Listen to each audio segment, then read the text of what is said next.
Sudah nahan tidak mau komen tentang tidak boleh ekspornya batu bara yang dikesankan oleh para buzzer sebagai langkah pahlawan melawan banyak negara, padahal itu ternyata dalam hitungan hari keputusan presiden yang heroik tersebut terpaksa dibatalkan lagi oleh keputusan pejabat yang lebih tinggi dari pejabat pilihan rakyat tersebut. Kebijakan itu dianulir seketika itu juga oleh secara struktur yang jabatannya hanya ad hoc, secara non-struktur tapi dia adalah penguasa absolut. Larangan ekspor batu bara dicabut di tengah jalan. Hal ini menjadi komen Bosman mempertanyakan apa sih yang terjadi, di mana wibawa negara, tergesa-gesa atau memang dikendalikan oleh oligarki. Oke lah, kita bedah sekarang. Pastinya strategi pertama untuk dikesankan menyetop ekspor batu bara adalah untuk berkesan hero atau pahlawan sumber daya alam. Ternyata kita semua tahu apa aslinya. Aslinya, komunikasi heroik itu hanya strategi komunikasi yang menutupi kelangkaan batu bara yang dipakai oleh PLN yang dimanfaatkan untuk cari uang sesuai maunya oligarki. Naiknya harga DMO batu bara sesuai harga pasar ini sungguh menyakitkan hati masyarakat. 2 kali loh harga pasar itu. Inilah masa di mana negara dikendalikan oligarki terang-terangan dan rakyat hanya diem saja, juga pejabat-pejabat lainnya diem saja. Inilah masa di mana batu bara yang merusak alam karena penghasil karbon terburuk diproduksi gaspol sampai Tiongkok punya cadangan hingga 5 tahun ke depan dan PLN beli batu bara harganya mahal.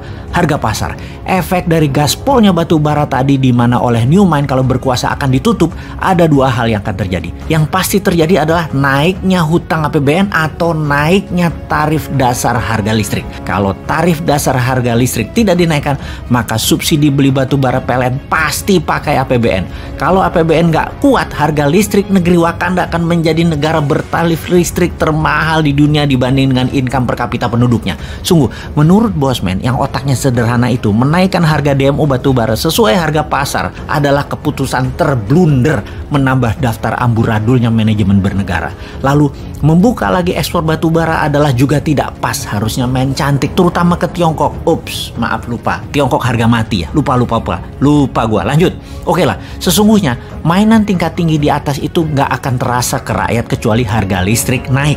Rasanya hal ini tidak mungkin dilakukan, yaitu harga listrik naik. Yang pasti adalah harga listrik disubsidi yang ditanggung oleh APBN dan pastinya pakai hutang dolar lagi yang bayarnya sampai kapanpun nggak akan bisa, yang akan membuat beban generasi berikutnya. Ngerti banget dah strategi keuangan dan bagi-bagi kue khas kali ini bernegaranya. Monggo dilanjut. Ini sesungguhnya adalah masalah rebutan sekitar 1.800-an triliun rupiah uang APBN. Dibagi buat oligarki, buat parpol dan politikus. Sahabat, negeri Wakanda ini dikelolanya begini terus sampai kapan ya rakyat itu bisa sadar ya?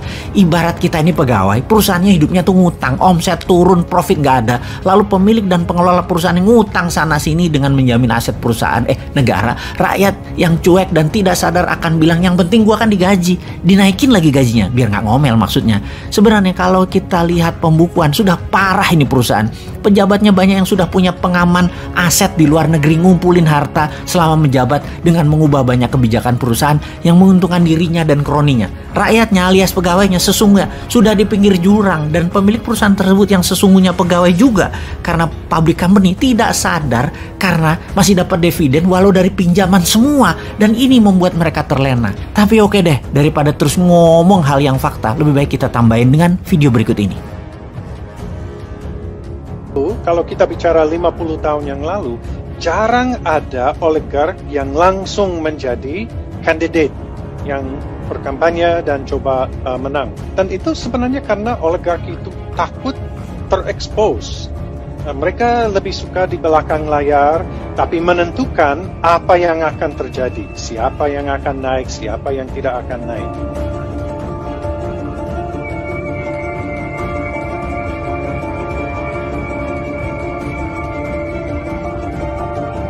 Kita lihat zaman ini sekarang, jauh lebih banyak oligark berani langsung menjadi calon.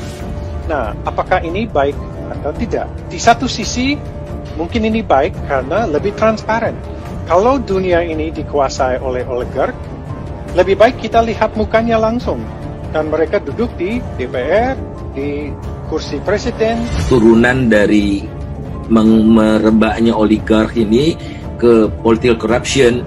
Jadi mereka masuk bukan korupsi nyuap pejabat untuk apa, tapi menentukan isi undang-undang. Dan di tengah pandemi ini mereka telah berhasil untuk mengegolkan undang-undang batubara yang baru. Itu oligark bener itu, karena cuma 6 perusahaan menguasai 70% produksi batubara. Ikuti Bosman Tour 2023, Solo, Malang, Tangerang, Road to Billionaire. Selamat bergabung.